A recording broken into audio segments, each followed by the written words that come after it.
Vamos para a terceira parte agora, e a última das variáveis do trabalho do mecanismo de parto, né, que seria o motor propriamente.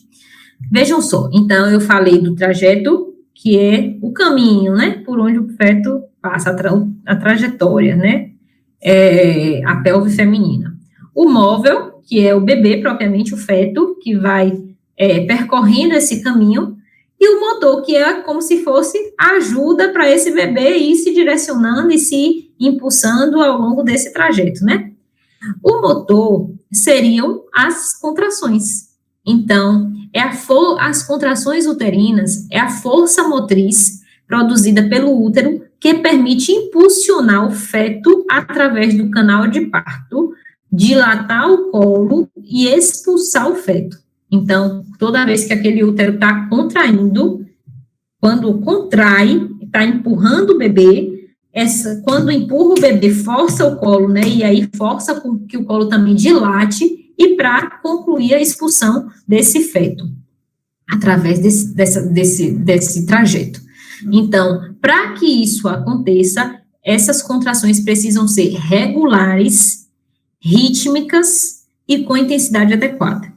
Então, decorem isso, porque teremos ao longo da gestação outras contrações que não serão regulares, não serão rítmicas, não têm essa intensidade própria, apropriada, e, portanto, não vão conseguir fazer esse direcionamento do bebê ao longo desse trajeto, promovendo a expulsão do trajeto, do feto, tá? Quem são essas contrações antes, que não tem essa regularidade, não tem essa intensidade? As contrações de Braxton Hicks, que são aquelas chamadas contrações de treinamento. Então, as contrações de treinamento, elas podem acontecer durante a gravidez, né, e elas vão se tornar mais frequentes a partir da 30ª semana. No geral, os livros textos trazem que a partir da 30ª semana já se identifica em torno de 2 contrações a cada hora. A partir da 33ª semana até a 36ª, a gente já pode identificar habitualmente 3 contrações a cada hora. São as chamadas de treinamento. Elas são incoordenadas, frequentes, mas incoordenadas, são focais, ou seja, estão contraindo o útero todo? Não, é só alguma regiãozinha ali do útero, não é o útero inteiro. E tem baixa intensidade, não é fortona, é fraquinha. Então, essas são as contrações de Braxton Hicks. Vale dizer que a pressão mínima capaz de distender o segmento uterino inferior e dilatar é de 15 milímetros de mercúrio. Então, as contrações de Braxton Hicks, que são as contrações de treinamento, na sua grande maioria vão ter intensidade menor do que isso, porque elas não vão ter força para empurrar o feto, força para dilatar e modificar esse colo do útero.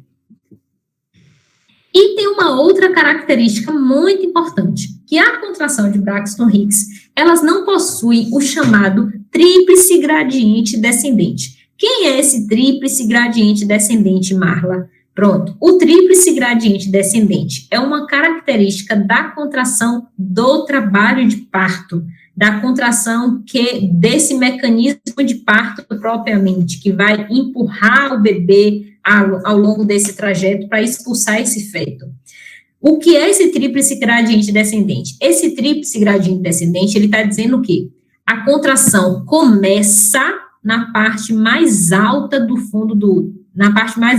útero, que seria o fundo uterino. E ela começa aqui e se direciona para baixo. Além de começar nessa parte de cima, no fundo do útero, ela dura mais tempo aqui. Então, ela começa aqui, fica mais tempo aqui, depois ela espalha para baixo, tá? E, além disso, ela é também mais intensa nesse fundo do útero. Então, o tríplice gradiente descendente está dizendo que a contração está começando aqui em cima, ela é mais forte aqui em cima e ela demora mais tempo aqui em cima. E aí, depois, ela desce e espalha por todo o corpo do útero. Isso é tríplice gradiente descendente. Se vocês procurarem um videozinho, né, no YouTube que foi difundido, é bem fácil de achar, Coloquem algo, é porque eu vou tentar achá-lo para também divulgar, de simulação com bola de assoprar e trabalho de parto. Eles mostram de uma forma bem lúdica e bem bacana uma bola de assoprar com uma bolinha de boliche o quê? Aquelas bolinhas enfim, dentro dela. Quando você faz pressão aqui, ó, nas laterais, faça pressão, faça numa bola cheia. A bolinha de boliche que tá cá dentro, ela não sai, tá? Ou seja, aquele biquinho da bola fica normal, que seria o colo do útero. De uma forma lúdica, o colo do útero. Então, faça aqui, ó, toda a pressão que quiser fazer nas laterais da bola, o biquinho da bola não vai mexer, não vai mudar, tá?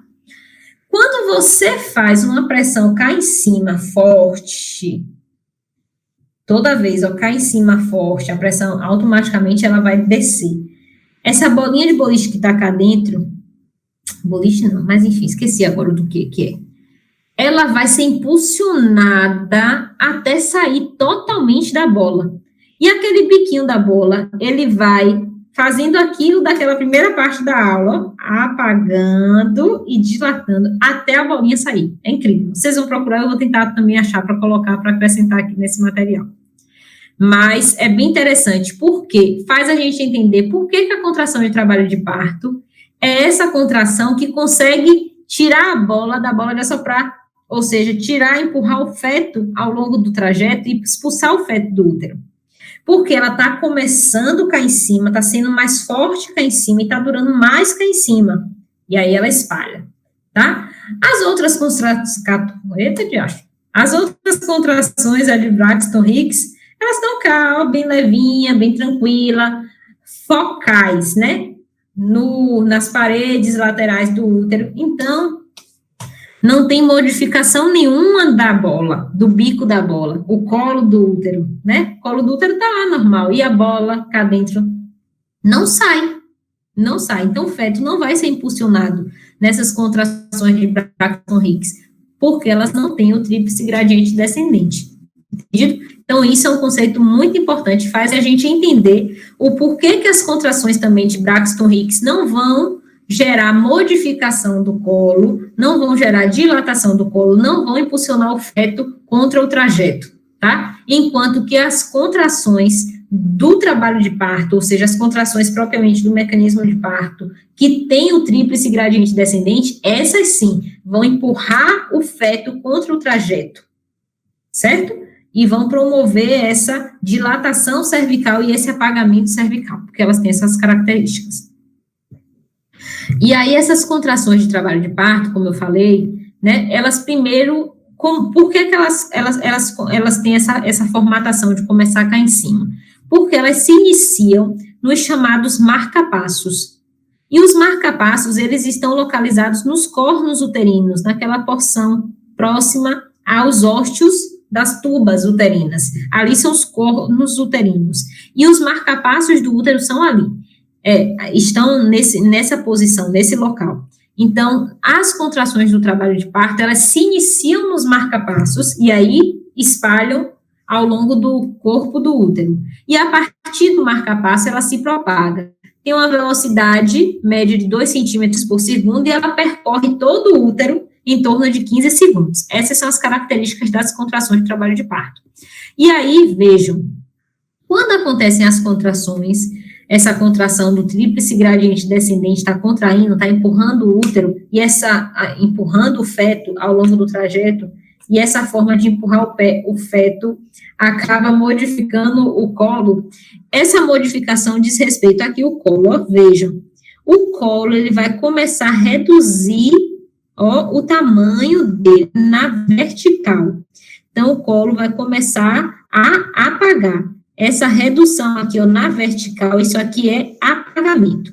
Quando ele apaga, aí ele depois começa a dilatar, que aí começa a afastar essas bordas do colo do útero, ou seja, é no sentido horizontal, até, ó, como já está aqui, apagou todo e dilatou já boa parte, tá? Então, isso é apagamento. apagamento e dilatação. Então, isso aqui, para acontecer, eles envolvem uma cadeia de eventos, né? Então, o amadurecimento do colo, ele acontece através do encurtamento do corpo do útero, ou seja, aquela parte distal do corpo do útero, ela também se modifica, obviamente, e ela também reduz a espessura para conseguir fazer com que esse feto passe ao longo desse primeiro estreito anular, lembram dele, né?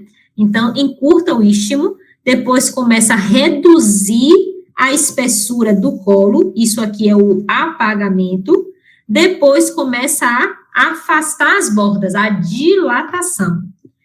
E isso acontece através das contrações, da pressão que a própria apresentação fetal promove sobre esse feto. Pronto, então, só retomando. Dentro do próprio trabalho de parto, dentro daquelas contrações propriamente de trabalho de parto, eu tenho características diferentes das contrações ao longo do trabalho de parto. Então, eu entendo, a gente, no início da fase de dilatação, eu tenho contrações que, no geral, são 2 a 3 contrações em 10 minutos, com uma intensidade em torno de 30 milímetros de mercúrio, uma duração de 30 a 40 segundos. No período final dessa fase de dilatação, né, já 9, 10 centímetros, aí eu já tenho propriamente uma quantidade maior de contrações, em torno de 4 contrações em 10 minutos, com a intensidade mais ou menos de 40 milímetros e durando em torno de 50 segundos, e no período expulsivo, ou seja, no segundo período do trabalho de parto, eu chego a ter 5 contrações em 10 minutos, com a intensidade de 50 a 60 milímetros e uma duração de 60 a 80 segundos, ou seja, a contração, essa contração que a gente está falando, do tríplice gradiente descendente, que é a contração que vai empurrar o feto para ser expulso ao longo desse trajeto, tem, ao longo do trabalho de parto, também características diferentes, né? E aí, nessa fase do período expulsivo propriamente, além de já ter essa intensidade aumentada, essa duração mais importante do que a duração das outras contrações no primeiro período do trabalho de parto, a gente tem um acréscimo ainda de em torno de 50 milímetros de mercúrio por conta dos puxos maternos. E aí que eu intensifico essa pressão na cavidade uterina que vai direcionar esse feto para ser expulsado do trajeto. E aí a gente falou de toda a fisiologia dessas contrações do trabalho de parto, mas a gente vai também falar quando acontecem alguns problemas, né? Que seriam a discinesia uterina. A discinesia uterina, propriamente, é uma contratilidade uterina anormal, que pode lentificar ou provocar partos precipitados ou rápidos demais, né? Então, ou um extremo ou outro. Ou tá muito lenta, ou tá rápida demais, intensa demais. Então, tem que ter uma intensidade propícia, uma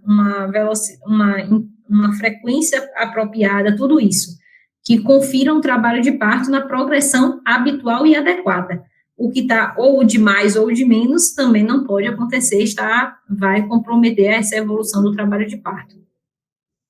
E aí, como causas dessas discinesia uterina, dessa contratilidade normal, a gente tem causas idiopáticas, administração de ocitócitos, que são aquelas medicações que estimulam a contração uterina, sobredistensão uterina, ou seja, um útero que está distendido demais, ou quando tem muito líquido, ou quando tem um bebê grande demais, aí eu tenho um útero muito distendido, e se ele está muito distendido, eu tenho dificuldade em fazer contração apropriada dessas fibras musculares, né?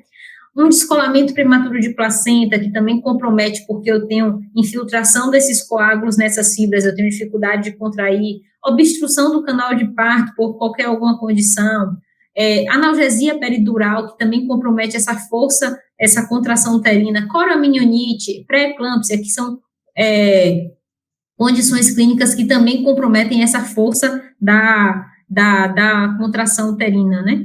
Então, tudo isso pode conferir a discinesia do útero. Nessa discinesia uterina, eu tenho alterações quantitativas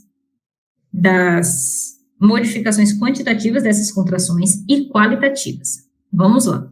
Nas alterações quantitativas, a gente pode ter a hipoatividade uterina, que são contrações que não estão propiciando o apagamento e a dilatação do colo e também não estão conseguindo fazer a progressão do bebê ao longo do trajeto. Então, essa hipoatividade pode ser por uma hipossistolia, que é uma intensidade da contração menor do que a frequência habitual, ou seja, abaixo de 25 milímetros de mercúrio, ou uma bradicistolia, que são contrações menos frequentes do que o que a gente entende como ideal, habitual, que seriam uma frequência de inferior a 2 contrações em 10 minutos, ou hipo, intensidade reduzida, ou bradicistolia, frequência reduzida, tá? O contrário seria a hiperatividade, que são contrações com aumento da frequência e da intensidade, podendo ocasionar, na grande maioria das vezes, sofrimento fetal agudo, ou rotura uterina. Por que sofrimento fetal agudo, Marla? Porque toda vez que a contração, que o útero contrai, eu tenho vasoespasmo, né? Então, naquele momento, eu tenho uma interrupção da passagem do sangue para os vasos nessa circulação útero-placentária, entendem? E se eu tenho obstrução frequente dessa passagem do sangue pelos vasos, então eu posso ocasionar um sofrimento do bebê. Eu estou tendo esses vasoespasmos com muita frequência, tá? Então, a hiperatividade ou a hipertonia, como a gente vai ver já já, são condições que podem propiciar tanto sofrimento fetal quanto a rotura do útero, porque as fibras que estão intensamente contraídas e contraem o tempo inteiro, né, sem descanso, elas também podem se fragilizar e se romper, fazer essa rotura desse óvulo. Então, a hiperatividade pode ser por uma hipersistolia, que é uma intensidade ao contrário da hipossistolia, é uma intensidade aumentada demais, além do ideal, que seria contrações com intensidade superior a 50 milímetros de mercúrio, ou uma taquissistolia, o contrário da bradicistolia, que aí seriam contrações com a frequência além do ideal, ou seja, 5 contrações. 5 contrações é o esperado para a fase de dilatação? Não, 5 contrações eu aceito para período expulsivo, mas para a fase de dilatação está anormal. Então, hipoatividade pode ser por uma intensidade reduzida ou por uma frequência reduzida, e uma hiperatividade ou por uma intensidade aumentada ou uma frequência aumentada, tá? E a hipertonia é o aumento do tônus. Tônus uterino, gente, é a pressão uterina em repouso entre uma contração e outra, tá? E quando eu tenho esse aumento do tônus, eu posso também ocasionar uma redução do fluxo sanguíneo placentário e um sofrimento fetal, obviamente. Hipertonia, vejam que o conceito de hipertonia e hiperatividade são conceitos distintos. Hiperatividade são mudanças nos parâmetros da própria contração, ou de intensidade ou de frequência. Hipertonia não são parâmetros, alteração no parâmetro da contração, é alteração no parâmetro do tônus, que é o momento que era para estar relaxado, não é durante a contração, era aquele momento entre a contração, que devia estar, o útero deveria estar relaxado, e o útero está apresentando contração também, entende? Então, não são nas variáveis da contração propriamente, é na variável do momento em que o útero era para estar relaxado e ele não está. Então, hiperatividade são condições que estão alterando as variáveis das contrações. Hipertonia é quando eu não estou tendo o relaxamento entre as contrações, né? Então, o tônus do útero está se mantendo com uma pressão o tempo todo, quando ele deveria estar relaxado entre uma contração e outra. Então, eu tenho que o tônus normal do útero, que é a pressão do repouso, é de em torno de 10 milímetros, e aí eu terei uma hipertonia leve, quando esse tônus está de 12 a 20 milímetros, uma hipertonia moderada, quando está de 20 a 30 milímetros, e uma hipertonia grave, quando está acima de 30 milímetros, certo? Então, eu espero que vocês tenham ficado claro esse conceito de hipoatividade e hiperatividade, que são determinantes nas variáveis das contrações, e hipertonia na pressão de repouso, do tônus, E as alterações qualitativas, aí nada diz respeito à intensidade ou à frequência. Então, nas alterações qualitativas, eu posso ter uma inversão do tríplice gradiente descendente. O tríplice gradiente descendente é para acontecer como? Acontece, surge, inicia no fundo do útero, é mais intensa no fundo do útero e demora mais no fundo do útero e aí se espalha, né? Então, a inversão do tríplice gradiente uterino é quando a atividade uterina é mais significativa nas partes baixas do útero, podendo afetar a intensidade, duração e propagação. E isso promove uma parada de descida, parada de dilatação, que são distócias de trabalho de parto que a gente vai ver também ao longo do semestre, nas próximas aulas, e que não vão conseguir promover a adequada dilatação e o apagamento do colo, certo? Essa é a inversão. E a incoordenação uterina, lembram que eu falei que as contrações do trabalho de parto iniciam no fundo uterino nos dois marcapassos, né? Aqueles marcapassos. Então, a incoordenação é quando partes diferentes do útero contraem de forma independente e assíncrona. E aí eu tenho uma dilatação cervical, uma descida e uma expulsão fetal improváveis, porque eu tenho essa incoordenação. E aí a incoordenação de primeiro grau é quando eu tenho ação alternada dos dois marcapassos. Os marcapassos, eles precisam trabalhar de forma síncrona, ao mesmo tempo. Então, um contrai e o outro contrai também, até porque essa força precisa ser intensa no fundo do útero, precisa demorar mais aqui no fundo do útero e precisa ser mais forte aqui e passar para o restante do corpo uterino. Quando eu tenho, agora trabalha um lado, um marcapasso, agora trabalha outro marcapasso, tem as funções, estão trabalhando de forma assíncrona, desorganizada, eu tenho a incoordenação de primeiro grau. E também, quando eu tenho outros marcapassos, ao invés daqueles dois apenas nos cornos uterinos, eu tenho outros marcapassos chamados de marcapassos ectópicos, trabalhando de forma desorganizada, eu tenho a incoordenação de segundo grau, tá? Então, essas são as alterações qualitativas que estão, que também compõem a discinesia uterina. Então, a discinesia uterina pode acontecer ou por alterações quantitativas ou por alterações qualitativas. Dentre as alterações quantitativas, a gente tem a hipossistolia, a hipoatividade, a hiperatividade e a hipertonia. E dentre as alterações qualitativas, desculpe, eu tenho a inversão do tríplice gradiente descendente e a incoordenação uterina. Pronto. Ok? Então, a gente finalizou aqui as 3 variáveis do trabalho de parto: trajeto, móvel, que é a estática fetal, e motor. A última parte agora vai ser sobre o mecanismo propriamente do trabalho de parto.